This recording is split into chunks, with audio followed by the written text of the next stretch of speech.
ফলে কি হলো, এই যে সঞ্চালন লাইনটি এখন নতুন করে তাদেরকে আবার পুনঃস্থাপন করতে হবে। এখন পুনঃস্থাপন করতে গেলে আগে তো বিদ্যুৎ স্টেশনগুলো বন্ধ করতে হবে, মানে পাওয়ারটাকে জিরো করতে হবে। আর এইভাবে যদি হাই ভোল্টেজ নিয়ে আবার পুনঃসংযোগ স্থাপন করতে হয়, তাহলে কি হবে? বিদ্যুৎ কেন্দ্র জ্বলে যাবে, যারা এই সংযোগ স্থাপন করতে যাবেন তারা পুড়ে ছারখার হয়ে যাবে, যে কোনো দুর্ঘটনা ঘটতে পারে।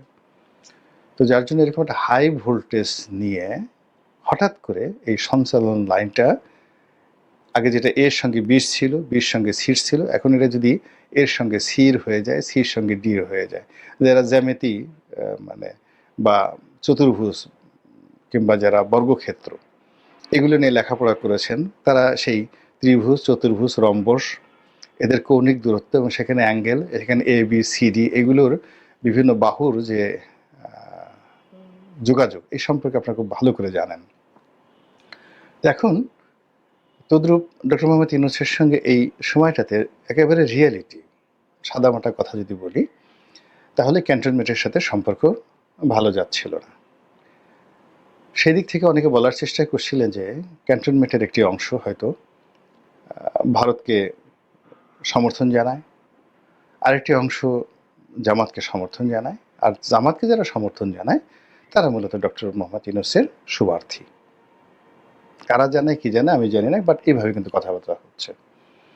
আর যখন ক্যান্টনমেন্ট থেকে বলা হলো যে ডিসেম্বর মাসেই একটা নির্বাচন হবে আর জানুয়ারি মাসের 1 তারিখে আমরা একটা নতুন সরকারকে ক্ষমতায় দেখতে পাবো, এবং এই কথার সঙ্গে জনাব তারেক রহমান সাহেবের যে বক্তব্য, ডিসেম্বরে নির্বাচন হতে হবে ফাইনাল এবং এর বাইরে কোনো কথা নেই, এতে স্পষ্টতই বোঝা যাচ্ছিল যে উত্তরপাড়া অর্থাৎ ক্যান্টনমেন্টের সঙ্গে বিএনপির একটা সংযোগ, সেটা বাক্যের হোক, হৃদয়ের হোক, মন এবং মননের হোক, এটা হয়ে গেছে, উভয়ের ভাষা মিলে গেছে।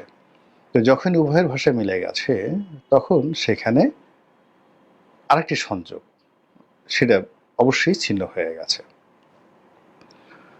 তো ছিন্ন হয়ে যাওয়ার কারণে যে ক্রিয়া এবং প্রতিক্রিয়া আমরা দেখেছি, যা কিনা আমাদের পুরো রাজনীতির অঙ্গনকে উত্তাল করে ফেলেছিল ঈদের আগে, ঈদুল আজহার আগে। আমরা সেটা ঢাকা সিটি কর্পোরেশন, দক্ষিণ সিটি কর্পোরেশনের সামনে দেখেছি, আমরা সেটি প্রধান উপদেষ্টার বাসার সামনে দেখেছি, আমরা সেটা শাহবাগে দেখেছি। সেটা আওয়ামী লীগ নিষিদ্ধকরণ বলেন, মেয়র পদের সাথে নিয়োগ বলেন, কিংবা ডিসেম্বরের মধ্যে নির্বাচনের দাবি, যাই বলেন না কেন, পুরো সব কিছু ওই গত 10 মাসের যে সঞ্চালন লাইন এবং 10 মাসে যে শক্তিগুলো তারা তাদের পাওয়ার স্টেশনে সঞ্চয় করেছিল, সেইভাবে কিন্তু মানে যাকে বলে সঞ্চালন লাইনে বিদ্যুৎ প্রবাহ অব্যাহত ছিল। কিন্তু এই ডক্টর মোহাম্মদ ইউনূস এবং জনাব তারেক রহমান সাহেবের বৈঠকের পর সমস্ত পাওয়ার হাউজের যে ইন্টারকানেক্টিভিটি, এটা এখন নতুন করে রিকানেক্ট করতে হবে।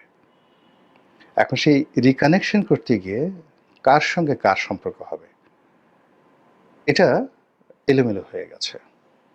অর্থাৎ জামাতের সঙ্গে ডক্টর মোহাম্মদ ইউনূসের সম্পর্ক, তারপর বিএনপির সঙ্গে উত্তরপাড়ার সম্পর্ক, তারপর দেশের বাইরের ভারত, পাকিস্তান, চীনের সঙ্গে অন্যান্য যে সকল পাওয়ার স্টেশন রয়েছে তাদের যে সম্পর্ক, এইগুলোর এখন নতুন হিসাব নিকাশ শুরু হয়েছে। এবং সেই হিসাব নিকাশের কারণে জুন মাসে মানে সবাই স্তব্ধ থাকবে। পাওয়ার কেন্দ্রগুলো শুধুমাত্র পাওয়ার উৎপন্ন করবে, কিন্তু সঞ্চালন লাইনে সেগুলো যুক্ত না হওয়ার কারণে পুরো জুন মাসটা একটা গুমোট অবস্থা চলে যাবে। অর্থাৎ এই যে আমি যখন ভিডিও করছি, আজকে জুন মাসের 15 তারিখ, তো এই জুন মাসে সব কিছু নিশ্চুপ থাকবে।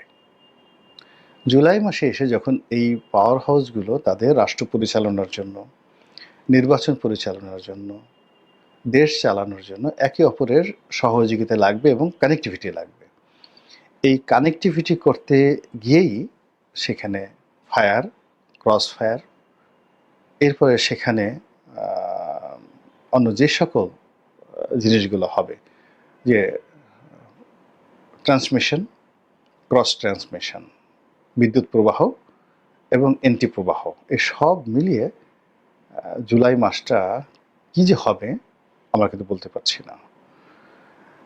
ফলে জনাব তারেক রহমান সাহেবের যে বৈঠকটি এই সময়টিতে হলো, এটি বিএনপির মধ্যে খুব আনন্দের বন্যা তৈরি করেছে এবং নিঃসন্দেহে doctor Mohammad Yunus now one of the happiest man. তিনি সেখান থেকে ফিরে এসেছেন সন্তুষ্ট চিত্তে এবং সেটাই স্বাভাবিক বিষয়। কিন্তু যেহেতু তার দীর্ঘদিনের বন্ধু, গত 10 মাসের বন্ধু যারা আছেন, তারা বিএনপির তুলনায় ছোট, অগুরুত্বপূর্ণ, কিন্তু তারা যে ক্ষমতার যে সঞ্চালন লাইন, সেই সঞ্চালন লাইনে তারা ডক্টর মোহাম্মদ ইউনূসকে সচল রেখেছেন। সেই জায়গাগুলোতে যখন আবার এরর তৈরি হয়ে যাবে, তখন ডক্টর মোহাম্মদ ইউনূসের জন্য আসলে সমস্যা তৈরি হবে। আবার অন্যদিকে বিএনপি গত 10 মাসে যে সকল কথা বলেছে, রাতারাতি সেখানে 180 ডিগ্রি অ্যাঙ্গেলে গিয়ে তাকে জামাতের ভাষায়, জামাত যেভাবে গত 10 মাসে বা এনসিপি গত 10 মাসে যেভাবে ডক্টর মোহাম্মদ ইউনূসের প্রতিটি কাজকে সমর্থন করেছে এবং তার কাজকে এগিয়ে নেওয়ার জন্য তারা যেভাবে লজিস্টিক সাপোর্ট দিয়েছে, সেই সাপোর্টটা যদি এখন বিএনপিকে দিতে হয়, তাহলে বিএনপির যথেষ্ট সমস্যার সৃষ্টি হবে।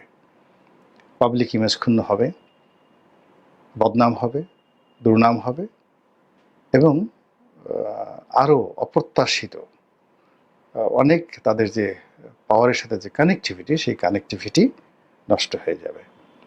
আর এসব কিছু যখন হবে, তখন সঙ্গতের কারণে যারা পরাজিত হয়েছে তারা দূরে থাকলে খুশি হবে, সুযোগ থাকলে কাছে আসবে, আর যদি আরও সুযোগ থাকে তাহলে তারা ইন্টারভেইন এটা করার জন্য সর্বশেষ চেষ্টা করবে। ফলে কি হলো, এই যে ক্ষণেকের আনন্দ, জনাব তারেক রহমান সাহেব এবং জনাব ডক্টর মোহাম্মদ ইউনূস সাহেবের যে শীর্ষ বৈঠক, এই ক্ষণেকের আনন্দকে যদি স্থায়ী করতে হয়, তাহলে এই দুই নেতাকে অবশ্যই তাদের যারা বন্ধু রয়েছেন, সেই বন্ধুদের সঙ্গে পারস্পরিক সংযোগটা তৈরি করে দিতে হবে। ডক্টর মোহাম্মদ ইউনূসের বন্ধুদেরকে অবশ্যই বিএনপির বন্ধু বানাতে হবে, আর বিএনপির যারা বন্ধু রয়েছেন তাদেরকে অবশ্যই ডক্টর মোহাম্মদ ইউনূসের বন্ধু যারা আছেন তাদের বন্ধু বানিয়ে দিতে হবে। ছোট ছোট রাজনৈতিক দলগুলো যারা ডক্টর মোহাম্মদ ইউনূসকে প্রাণ দিয়ে ভালোবেসেছেন, আবার ছোট ছোট রাজনৈতিক দলগুলো যারা জনাব তারেক রহমান সাহেবকে দেহ দিয়ে, প্রাণ দিয়ে, মন দিয়ে ভালোবেসেছেন, তার কল্যাণের জন্য তারা জীবনকে বাজি রেখেছেন সেই জুলাই আগস্টের বিপ্লবের শুরু থেকে আজ অবধি। তো সেখানে আমদুধ যদি মিশে যায়, মধ্য থেকে তারা যদি আমের আটি বা বিচি হয়ে আলাদা হয়ে ডাস্টবিনে চলে যায়, তারা সহজে ছেড়ে দেওয়ার পাত্র না। একটা ছোট পিঁপড়া, আপনি তাকে যখন আক্রমণ করবেন, ও যখন দেখে বেঁচে থাকার কোনো আশা নেই, সর্বশক্তি দিয়ে আপনাকে একটা কামড় দেবে।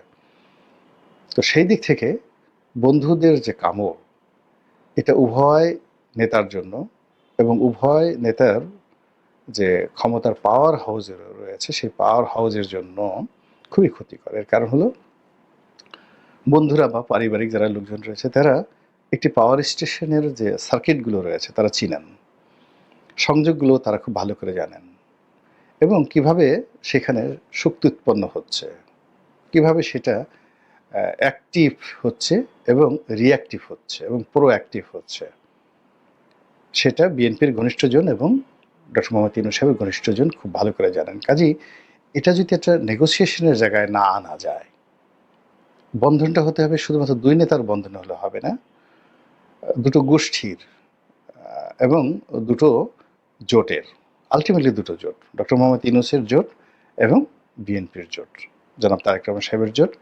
এদের মধ্যে যদি আগামী 2 সপ্তাহের মধ্যে বৃহত্তর এরকম একাধিক বৈঠক না হয়, তাহলে এই এরকম একটা সুন্দর দৃশ্য যা আমরা লন্ডনে দেখেছি এবং যেটা নিয়ে সবাই খুব আশাবাদী, এটি সকলের জন্য লায়াবিলিটিস হয়ে যাবে এবং বুমেরাং হয়ে যাবে।